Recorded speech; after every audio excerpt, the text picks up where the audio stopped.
आओ मिलकर मनाएं भारत की आन बान शान। देश की रक्षा सुरक्षा में मजबूती करें। भारत को आत्मनिर्भर बनाएं। भारत को और मजबूत और सशक्त बनाएं। आइए हम सब मिलकर संकल्प लें। भारत को एकता, अखंडता और भाईचारे के साथ लोकतंत्र को और मजबूत बनाएं।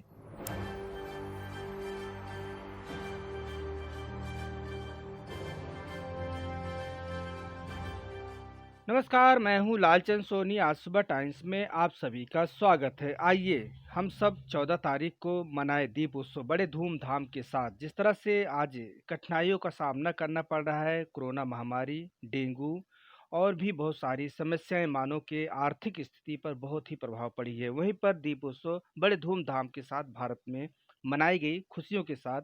दीप उत्सव जिस तरह से अयोध्या में देखी गई, एक एक आज उच्चारण हमारे साथ मौजूद है। राजेश गुप्ता जी जो फौजी हैं, रिटायर्ड फौजी अफिसर हैं, और लगातार आज सुबह टाइम्स के माध्यम से दीपोत्सव के बारे में उन्होंने एक संदेश देते रहे हैं। और विश्व की शांति के लिए भारत ही हमेशा अग्रसर रहा है, और वही शांति के लिए फ्रेंडलीशिप और फ्रेंड हमारा देश, हमारा विश्व है। आइए हम जानते हैं, इसकी अपेक्षा करते हुए किस तरह से आज राजेश गुप्ता जी बताने की कोशिश कर रहे हैं। रिटायर्ड फौजी हैं, देश की रक्षा कर चुके हैं और देश की रक्षा में आज भी लगे हुए हैं, और देश की हर संदेश को उनका सुनना बहुत ज़रूरी है। तो आइए हम सब सुनते हैं। आज सुबह टाइम्स के माध्यम से लगातार अपनी आवाज़ उठाते रहे हैं। आगे एक रिपोर्टिंग आप देखिए।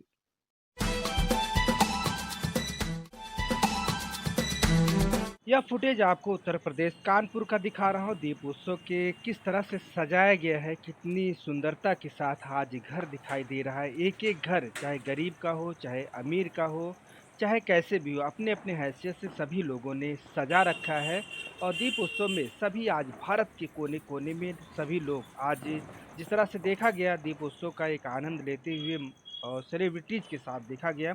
लोगों ने घर में अपने जो है पकवान बनाए और बहुत सारी ऐसे जो है कार्य किए जो आप समझ सकते हैं। लेकिन आपको बता दूं कि प्रदूषण की वजह से भारत सरकार ने रोक लगाया था प्रदूषण को लेकर, और सभी ने इसका अमल किया और अच्छी बात है। तो आइए एक एक मंत्र आज उच्चारण दीपावली के शुभ अवसर पर सुनते हैं, जानते हैं। रिटायर्ड फौजी हैं, लगातार यह बताने की कोशिश कर रहे हैं कि आज हमारा देश, हमारी परंपरा, हमारी सांस्कृतिक सनातन धर्म से चली आ रही है दीप उत्सव। आज कितना खुशियाँ मना रहे हैं लोग, और यह खुश रहने का सबसे बड़ा अच्छा दिन और कौन हो सकता है। तो इसी लीजिए आज भारत पूरा सेलिब्रिटीज़ के साथ, चाहे होली हो, चाहे दीपावली हो, चाहे धनतेरस हो, और चाहे कोई भी त्यौहार हो, हमेशा आगे रहा है भारत की सांस्कृतिक रीति रिवाज, और हमेशा सनातन धर्म से चली आ रही यह। आप आगे एक रिपोर्टिंग देख सकते हैं। दिवाली का 5 दिन का जो त्यौहार है, दिवाली 5 दिन से हम लोग मनाते हैं। पहला दिन जो है धनतेरस, यानी कि हम प्रॉस्पेरिटी को और स्वास्थ्य को लेकर उसकी जो है पहल करते हैं। दूसरा दिन जो होता है उसको हम लोग छोटी दिवाली बोलते हैं और सबकी लंबी उम्र की कामना करते हैं।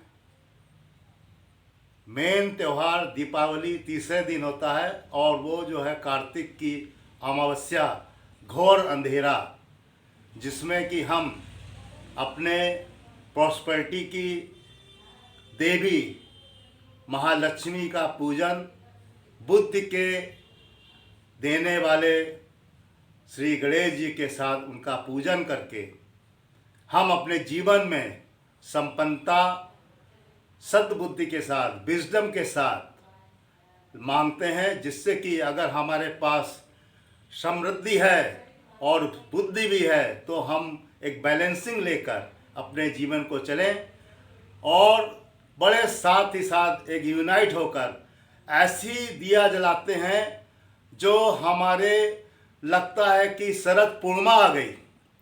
उस अमावस्या को हम लोग शरद पूर्णिमा की तरह दिया जलाकर ये दिखा देते हैं कि हम अगर एकता में हैं, भारतवर्ष की दिवाली की तरह हम पूरे विश्व को एक सफ़ेद चादर की तरह चमका कर दिखा सकते हैं, घोर अंधेरे में भी, जिसको बोलते हैं कि अंधेरे को केवल प्रकाश के माध्यम से हटाया जा सकता है। और साथ ही साथ अपनी कड़ित मेहनत, कठिन परिश्रम और पक्का विश्वास और आत्मनिर्भर भारत की जो पहल है, इस दिवाली में हमें पूरी तरह से दिखाई दी है। और आने वाले त्योहारों में भी हम भारत को आत्मनिर्भर के उत्पादक के साथ बनाकर ऐसे ही चमकाते जाएंगे। तीसरा दिन जो होता है उसको बोलते हैं गोवर्धन पूजा। तीसरा दिन का मतलब दिवाली के बाद चौथा दिन। उस चौथे दिन को हम लोग गोवर्धन पूजा कहते हैं।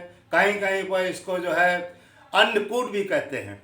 आपको पता है कि किसी को भी ज़्यादा अहम घमंड नहीं करना चाहिए।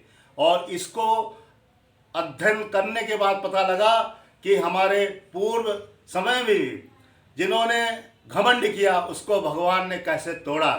गोवर्धन पूजा ये सिखाती है कि कैसे भगवान ने एक उंगली से पूरे पहाड़ को, गोवर्धन पहाड़ को लेकर 7 दिन तक, पूरे 7 दिन तक उसको रोके रहे और कोई भी बारिश का पानी नीचे नहीं आने दिया। उस 7 दिन का भोजन जो वो 8 पहर प्रतिदिन करते थे उन्होंने नहीं किया।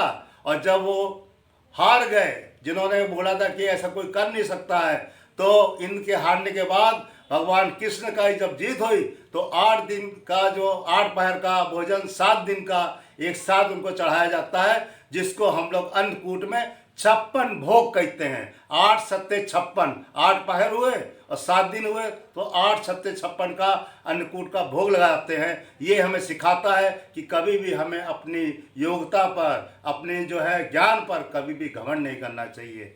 और जो 5वां दिन होता है, आखिरी दिन, उसको बोलते हैं भाई दूज। यानी कि हम उस समय अपने जितनी माता बहनें हैं वो अपने भाइयों की लंबी उम्र की कामना करती हैं और माँ जमुना के पास जो यमराज जी हैं जाकर टीका कराते हैं और लंबी उम्र की ये जो है जमुना जी उनकी कामना करती हैं और आगे उनको यही आशीर्वाद देती हैं कि सबकी लंबी उम्र हो, सब लोग स्वस्थ रहें और सब लोग आगे बढ़ें। इस कोविड-19 में भी सब लोगों ने बहुत ही सावधानी से त्यौहार मनाया और मनाकर ये सबको दिखा दिया कि अगर सुरक्षा में हमें रहना है तो कोविड-19 के जो प्रोटोकॉल में मास्क है, जो सैनिटाइजेशन है, जो दूरियां हैं, वो हमें मेंटेन करके चलनी है। इसलिए आपको इस दिवाली की बहुत ही हार्दिक शुभकामनाएं जो आपने शांति के साथ मनाई। और आने वाले 2-3 दिन के अंदर जो छठ पूजा है उसमें भी मेरी सब लोगों को हार्दिक बधाइयाँ। और यही विनती है कि छठ पूजा में अगर आप जो है कम से कम भीड़ लगाएं और कम से कम जो है इस तरह का कार्य करें जो हमारे लिए कोई जो है ऐसा मैसेज ना दे जो हमें कोविड-19 के प्रति जो है कोई कार्रवाई करनी पड़े या हमें उसके लिए जो है सतर्कता बरतनी पड़े। ज़्यादा से ज़्यादा सतर्कता बदलिए और ज़्यादा से ज़्यादा इस कोविड-19 के प्रोटोकॉल को फॉलो करिए। और आप सब लोगों को यही शुभकामनाएं कि आप लोग सुरक्षा के साथ, सतर्कता के साथ, अपनी अपनी बुद्धि के साथ इस छठ पूजा को मनाएं और लोगों को समृद्धि के लिए, लोगों को आगे बढ़ने के लिए सूर्य भगवान से प्रार्थना करें, अर्घ्य दें और उनसे आशीर्वाद मांगें। सबको पुनः सब त्योहारों की एक बार शांति के साथ मनाने के लिए बधाइयाँ। जय हिंद, जय Bharat. Rajesh Gupta, ACC staff state chief, best UP. नमस्कार दोस्तों, मेरे चैनल को सब्सक्राइब, लाइक करें और आइकॉन को जरूर दबाएं ताकि आने वाले वीडियो को आपको नोटिफिकेशन मिल जाए। धन्यवाद।